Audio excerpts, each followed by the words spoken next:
Katie Lavalcha, welcome to Irish Granny Helen and Happy New Year. I thought it would be really fun to kind of look at the concept of calendars. In the beginning of the new year, in the olden days, like last year, you would get a physical calendar and you'd write things down on your calendar, and now everybody uses technology. But the concept of keeping track of the days, concept of naming the days, naming the months, it all comes from the past. And I thought it'd be fun to look at that and see what the origins were. Before I start, thank you for joining me.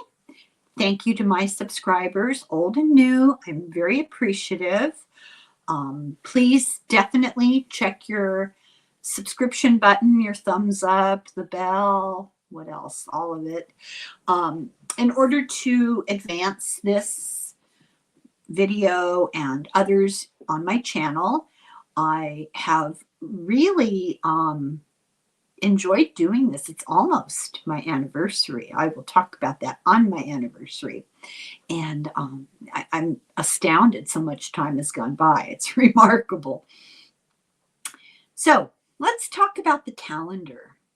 And I have this written out like an essay, so I'll try to not make it sound too much like I'm, reading from an essay. Okay, so every new year, we get a new calendar, and it should remind us of our link to the ancients, from the ancient Greeks, the ancient Romans, the ancient people in India. All of them connect to this concept of keeping a calendar.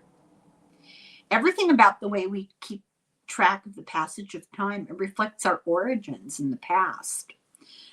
The word calendar goes back to the calende, the Latin word for the first day of the month. The first day was traditionally the deadline for debts to be paid that were owed. And the calendarium, because the first day is the calends, the calendarium was the ledger book that kept track of what you owed. The Romans counted time based on the date that bills were due, just as we count the whole year in relationship to April 15th. We're more like the Romans than we think. The Romans kept track of time backwards. I think I go into this here. It's been so long since I wrote this out. We'll see. It's complicated. They dated things backwards from significant time markers every month. So the end of, the end of December would be X number of days before the calends of January. I know, it's crazy. Everyone's familiar with the expression, beware the Ides of March. Well, the word Ides comes from the term for divide. And the Ides was like halfway point of the month. The 15th of March was a very bad day for Julius Caesar, but it could have just as easily been the 13th if he had met his untimely end in January, because the Ides date is not set in stone. It's not the 15th of every month. There's a range of dates it could be, and it depends on the month. So he died in March. The Ides was the 15th. Had he been ready to die in January, the Ides was the 13th. The middle day of the month for Romans was slightly different. Their months were divided up differently. The Romans strongly influenced our method of calendar keeping, but noting the forward movement of time goes back into our very distant past.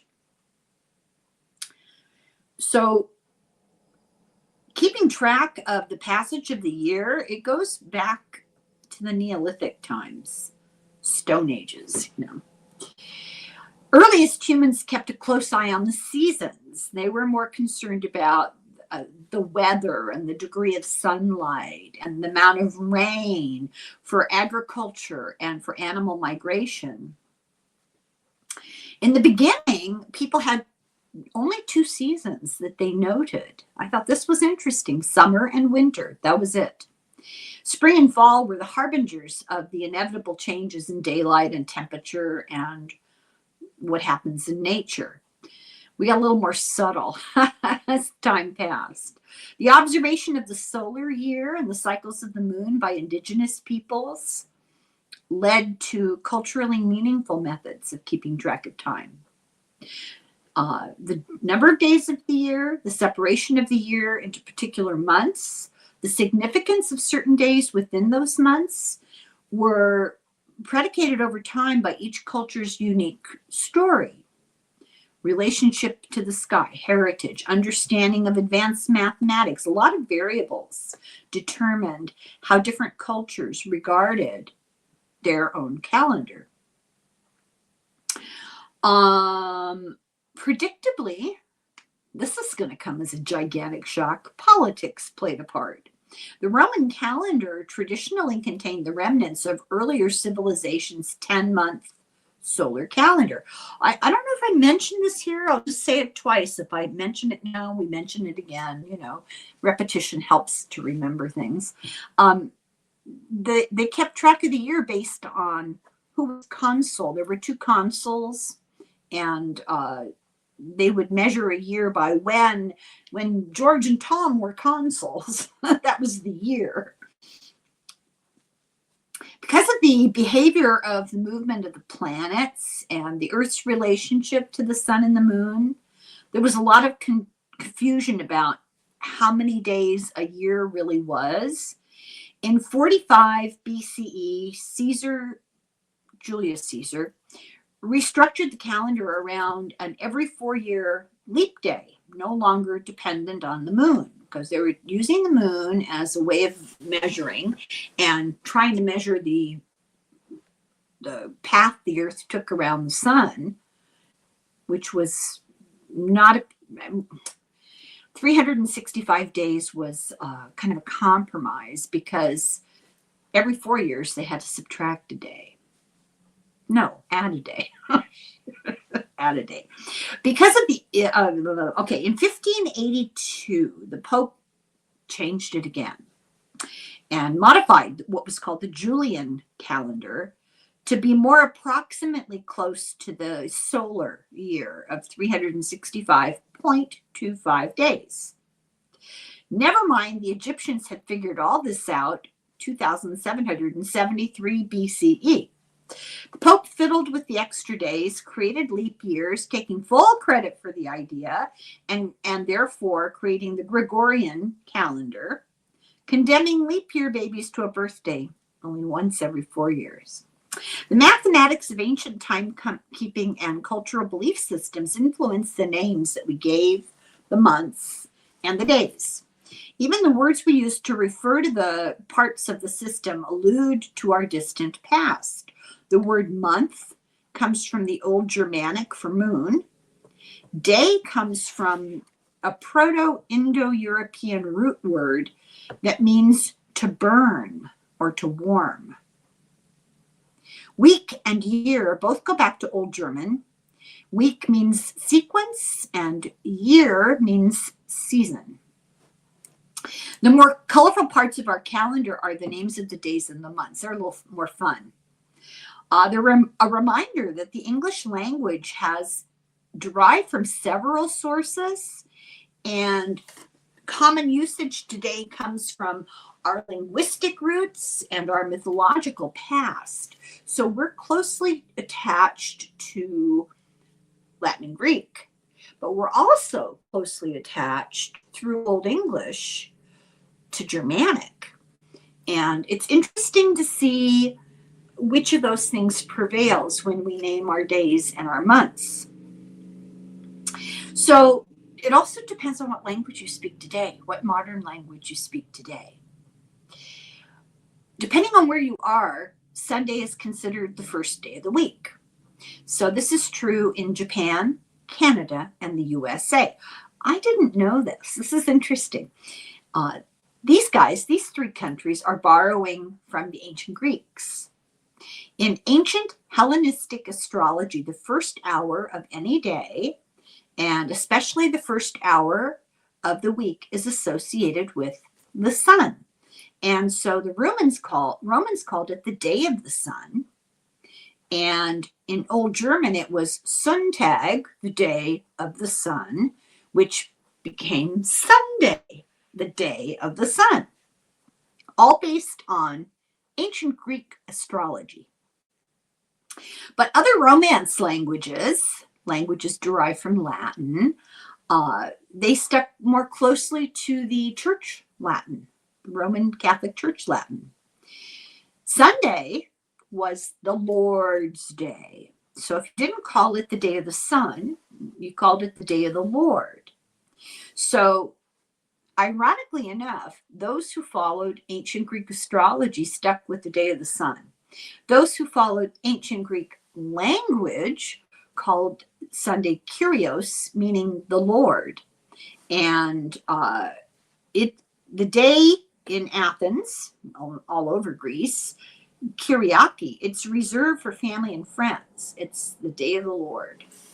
Elsewhere, the word for Sunday comes from the Latin word dominus, which means Lord.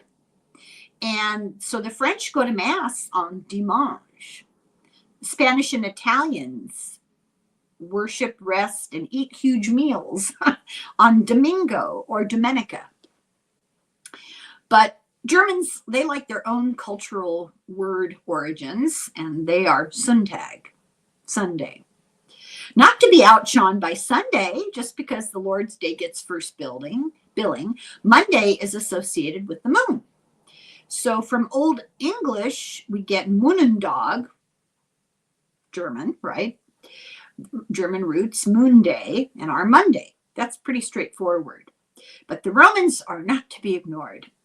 Luna, the goddess of the moon, the counterpart to Sol Invictus, the unconquerable sun god. This comes the Spanish word lunes for Monday, the French lundi, the Italian lunedì.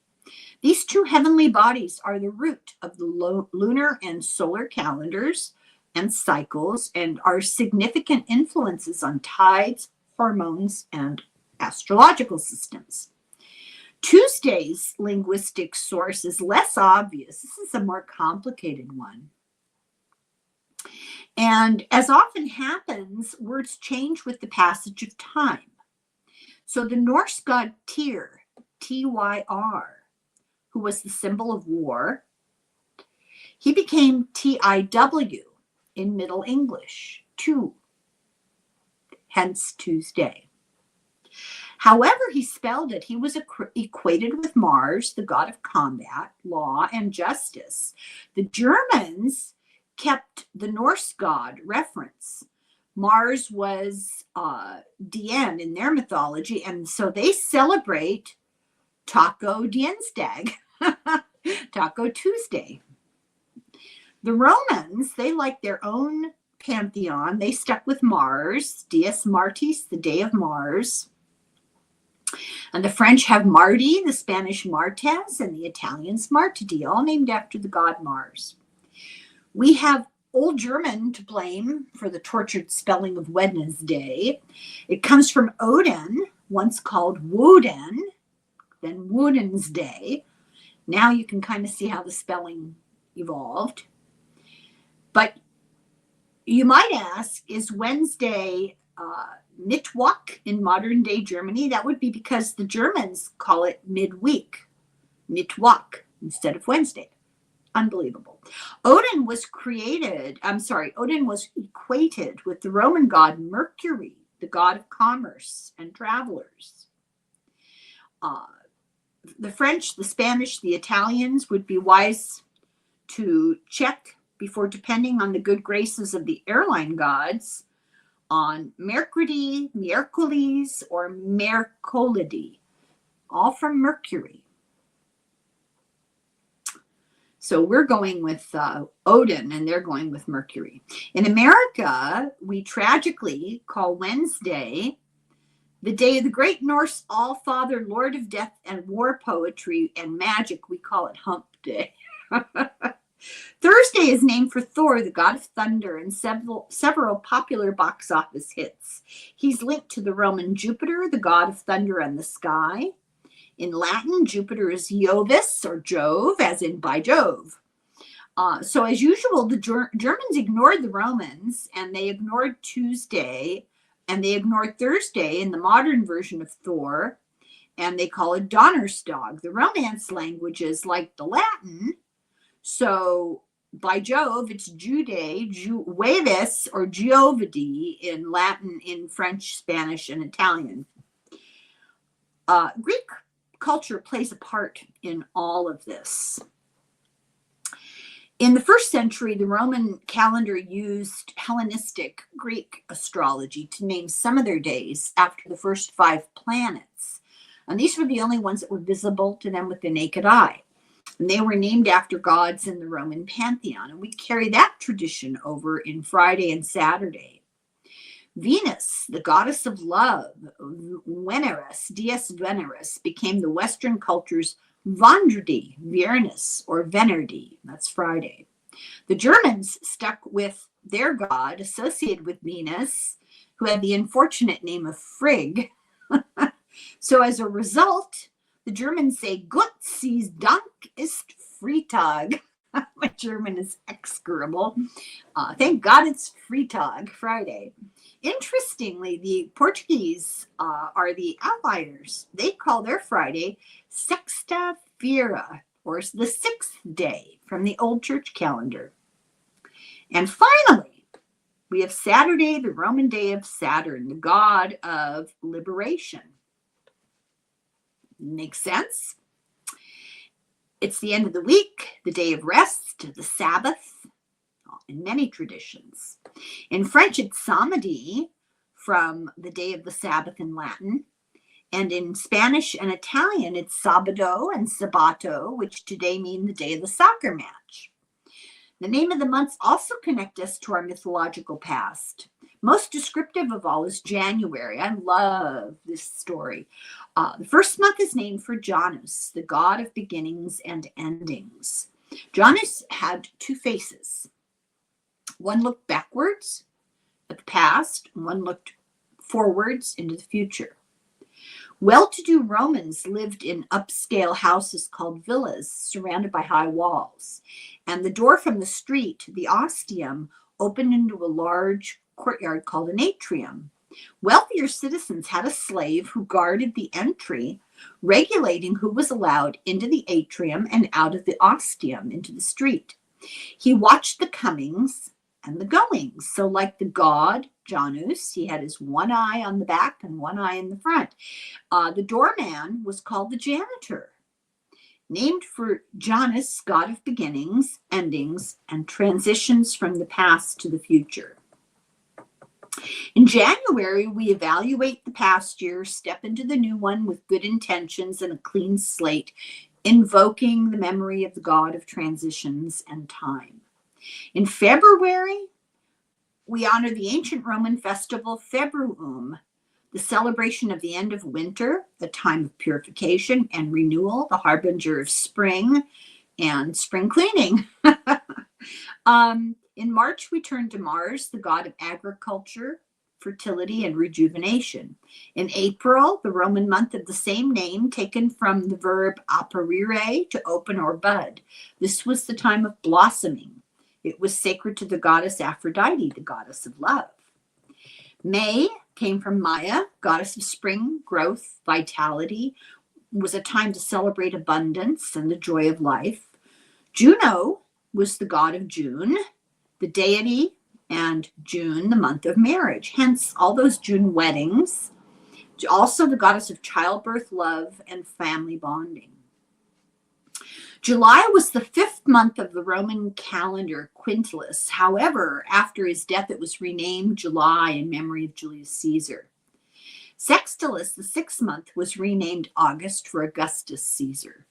His real name had been Octavian, but the Senate conferred the title Augustus, majestic, venerable, exalted, sacred, to honor the role he played in ending the republic and declaring an empire. September was Septem for the Roman 7th month. October was Octo, number 8. November, Noem, 9. And December had been Mensis December. Mensis December is what it looks like, the 10th month. It should be noted that Romans began the new year with a full calendar indeed. Excuse me. They celebrated a wide variety of events, religious rituals, imperial birthdays, feasts of the gods, 145 holidays by 165 AD, with many years having an excess of 150 because of the cyclical nature of some of the events, and all without a digital calendar. Our ancestors left an indelible mark on the way we measure time and how we talk about the days and months. Their languages, religious traditions, cultural celebrations, understanding of math and science, and even political leaders have influenced us in ways that we don't always recognize. For example, any of their ancient feasts, many have been absorbed into our modern holiday traditions. But that's a topic for another day. Mark your calendars. And the next time you do, reflect a moment on the rich history from which our calendar emerged. And don't forget, tempus fugit, ergo diem carpe. Time flies, therefore, seize the day. Happy New Year. Slanga foil, slancha.